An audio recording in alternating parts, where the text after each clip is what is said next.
सोना चांदी नहीं खरीद सकते तो गंगा दशहरा पर खरीदे ये चीजें, भर जाएंगे अन्न धन के भंडार। इस समय ज्येष्ठ माह चल रहा है। ज्येष्ठ माह में आने वाले सभी त्योहारों का विशेष महत्व है। ज्येष्ठ माह में वट, सावित्री व्रत, शनि जयंती, अपरा एकादशी जैसे बड़े पर्व आते हैं। इन्हीं में से एक है गंगा दशहरा। ज्येष्ठ मास के शुक्ल पक्ष की दशमी तिथि के दिन गंगा दशहरा मनाया जाता है। हिंदू धर्म में इस तिथि को बेहद ही शुभ माना जाता है। मान्यता है कि इसी दिन माता गंगा का धरती लोक पर अवतरण हुआ था, इसलिए इस दिन गंगा नदी की विधि विधान से पूजा अर्चना की जाती है। साथ ही दान जैसे पुण्य कार्य करते हुए गंगा में स्नान किया जाता है। धार्मिक मान्यताओं के अनुसार गंगा में डुबकी लगाने से व्यक्ति के सभी पाप कष्ट धुल जाते हैं। यही नहीं, उसे सुख समृद्धि का आशीर्वाद भी प्राप्त होता है। शास्त्रों में गंगा माता को डोट मोक्षदायिनी भी कहा गया है। ये भी माना जाता है कि गंगा नदी शिव जी की जटाओं से निकलती हैं, इसलिए इस दिन शिव जी की भी पूजा अर्चना करनी चाहिए। ऐसा करने से विशेष लाभ की प्राप्ति होती है। माना जाता है कि इस दिन दान पुण्य करने और धार्मिक आयोजन करने से आपको धन की प्राप्ति होती है और मोक्ष का मार्ग खुलता है। अब ऐसे में गंगा दशहरा के दिन कुछ ऐसी चीजें हैं जिसे खरीदने से व्यक्ति को शुभ फलों की प्राप्ति हो सकती है और इस दिन माता गंगा को उनकी प्रिय चीजों का भोग लगाने से भी माता गंगा आपसे प्रसन्न हो सकती है। इस वीडियो में मैं आपको बताऊंगा कि साल 2024 के ज्येष्ठ माह का गंगा दशहरा कब है, इसका शुभ मुहूर्त क्या है, इस दिन कौन से योग बनेंगे और इसकी पूजा विधि क्या है, वही इसका महत्व क्या है। साथ ही आपको ये भी बताएंगे कि गंगा दशहरा पर किन चीजों की खरीदारी आपके लिए शुभ साबित हो सकती है और इस पावन दिन पर माता गंगा को किन चीजों का भोग लगाना चाहिए।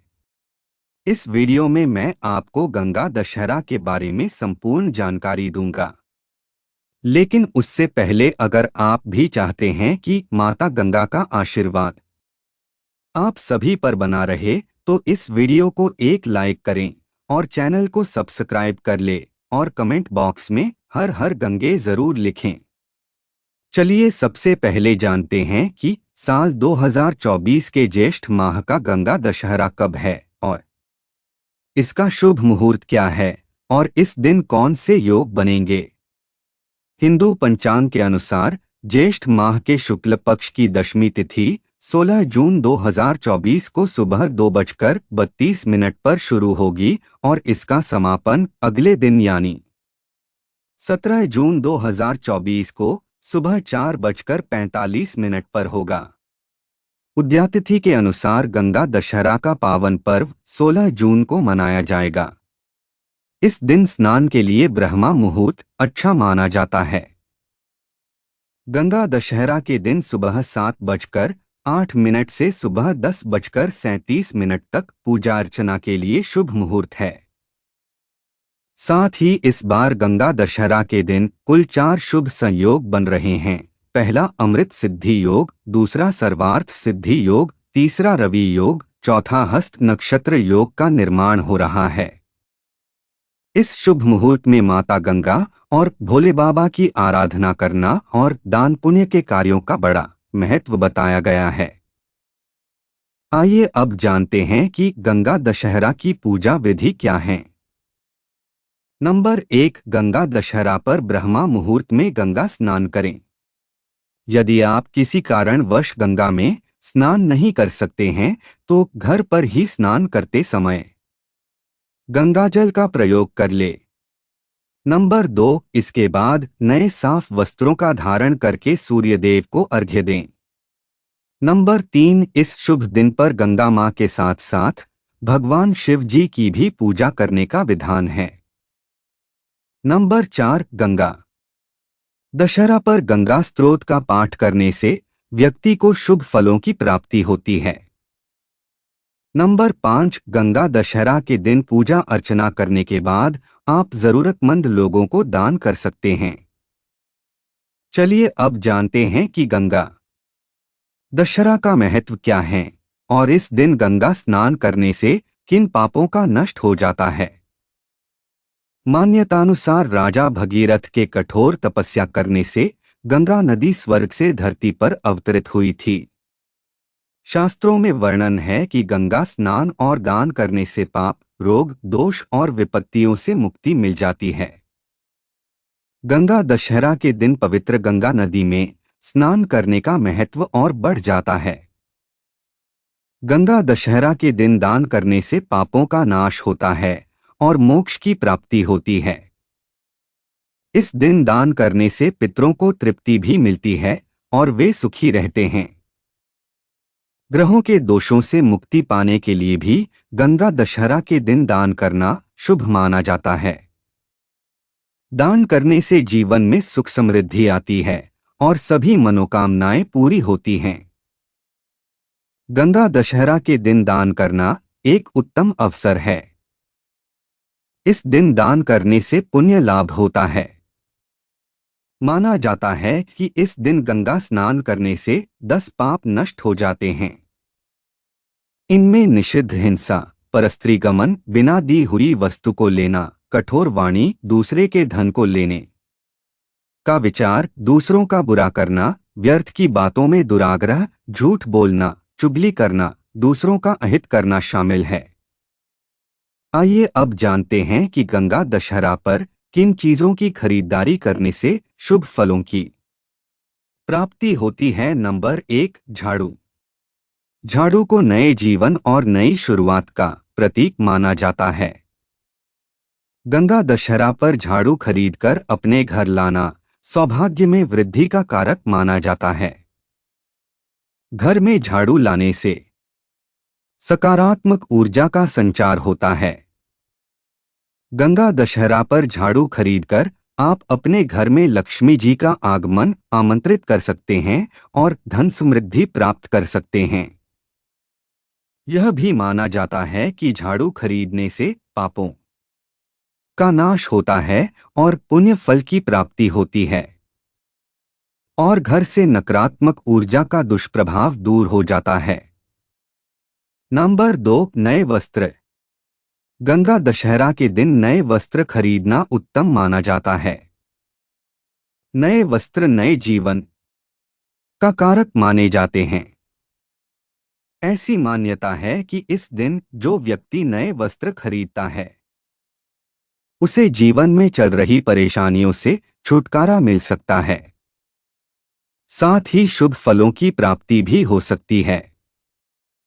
नंबर 3 गुड़। गंगा दशहरा के दिन गुड़ खरीदना शुभ माना जाता है। ऐसा माना जाता है कि गंगा दशहरा के दिन गुड़ खरीदने और बांटने से पुण्य मिलता है और समृद्धि आती है। वहीं गंगा दशहरा के दिन गुड़ खरीदकर सूर्य देव को अर्पित करने से यश की प्राप्ति हो सकती है। साथ ही मनोवांछित फलों की भी प्राप्ति हो सकती है। चलिए अब जानते हैं कि गंगा दशहरा पर माता गंगा को किन चीजों का भोग लगाना चाहिए। नंबर 1 गुड़। गंगा दशहरा के मौके पर मां गंगा को गुड़ का भोग जरूर लगाएं। ऐसा माना जाता है कि यह उन्हें बहुत पसंद है। साथ ही इसको अर्पित करने से जीवन में मिठास आती है और आर्थिक तंगी से छुटकारा मिलता है। अगर आपके किसी कार्य में बार बार आपको असफलता प्राप्त हो रही है तो आपको माता गंगा को यह भोग जरूर लगाना चाहिए। नंबर 2 बर्फी। गंगा दशहरा के दिन माता गंगा को बर्फी का भोग लगाना भी अच्छा माना जाता है। इस तिथि पर बर्फी का भोग लगाने से जीवन में सुख और शांति बनी रहती है। साथ ही धन और ज्ञान में वृद्धि होती है। इसके साथ ही मोक्ष प्राप्ति का भी वरदान मिलता है। ऐसे में इस पावन दिन पर बर्फी का भोग अवश्य लगाएं। नंबर 3, तिल के लड्डू। गंगा दशहरा के दिन देवी गंगा को तिल के लड्डुओं का भोग लगाना बेहद शुभ माना जाता है। ऐसे में सुबह उठकर पवित्र नदी में स्नान करें। इसके बाद मां गंगा की विधि अनुसार पूजा अर्चना करें। फिर उन्हें तिल के लड्डुओं का भोग लगाएं। ऐसा करने से पितृदोष से छुटकारा मिलेगा, साथ ही मां प्रसन्न होंगी। नंबर 4, बताशे। मां गंगा को बताशे का भोग लगाना उत्तम माना जाता है। बताशे का भोग लगाने से मां गंगा प्रसन्न हो सकती हैं और उनकी कृपा व्यक्ति के ऊपर बनी रहती है। साथ ही जीवन में चल रही परेशानियों से भी छुटकारा मिल सकता है। इसलिए गंगा दशहरा के दिन मां गंगा को बताशे का भोग लगाएं। नंबर 5, सफेद मिठाई। गंगा दशहरा के दिन मां गंगा को सफेद मिठाई का भोग लगाएं। सफेद मिठाई शांति और समृद्धि का प्रतीक मानी जाती है। इसलिए इसका भोग लगाने से जीवन में सुख शांति बनी रहती है और कलह क्लेश से भी छुटकारा मिल सकता है। अगर वीडियो अच्छी लगी तो वीडियो को लाइक एंड शेयर करें और आपके अपने चैनल रंगीला बाबा ऑफिशियल को सब्सक्राइब करके बेल नोटिफिकेशन को ऑल पर सेट कर ले ताकि आपको हमारी आने वाली हर एक न्यू वीडियो का नोटिफिकेशन आपको सबसे पहले मिल जाए। वीडियो देखने के लिए आपका धन्यवाद।